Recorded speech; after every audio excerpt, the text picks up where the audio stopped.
Mixed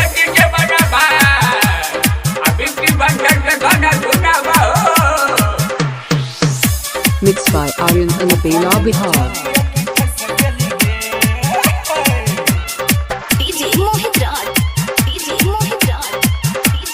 माँ काली recording studio बचौता Khagaria.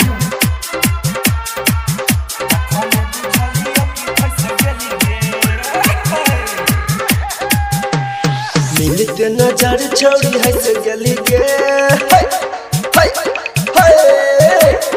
मिलते नजर छोड़ी है से गली के मिलते नजर छोड़ी है से गली के तखने बुझली अब पैसा गली गे मिलते नजर छोड़ी है से गली गे तखने बुझली अब पैसा गली गे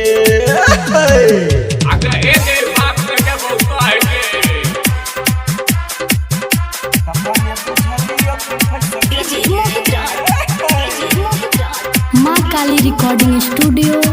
बचौता खगड़िया।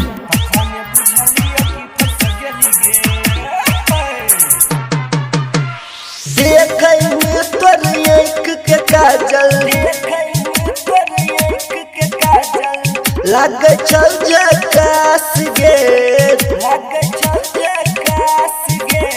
देखे में तोर एक के काजल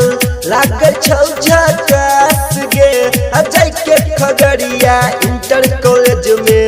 कलियो हमहू पास गे जब जब मिले छे मुझसे कदै छी गे जब जब मिले छी मुझसे कदै छी गे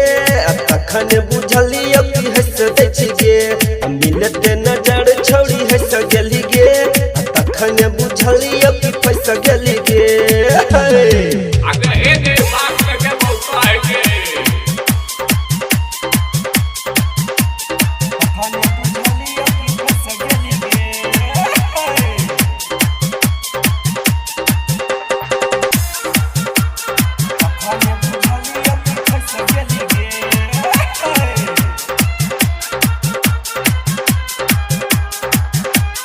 माँ काली रिकॉर्डिंग स्टूडियो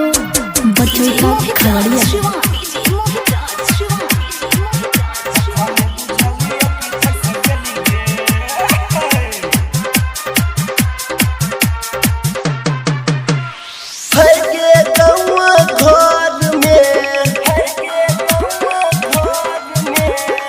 चले न साइज सवार के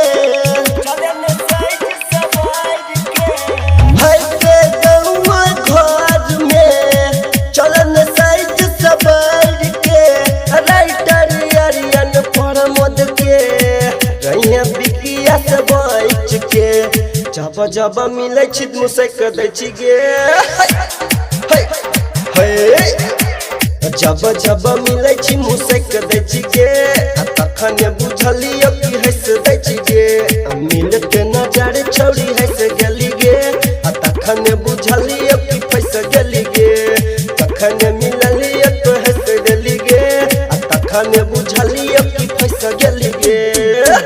माँ काली रिकॉर्डिंग स्टूडियो बचौता खगड़िया।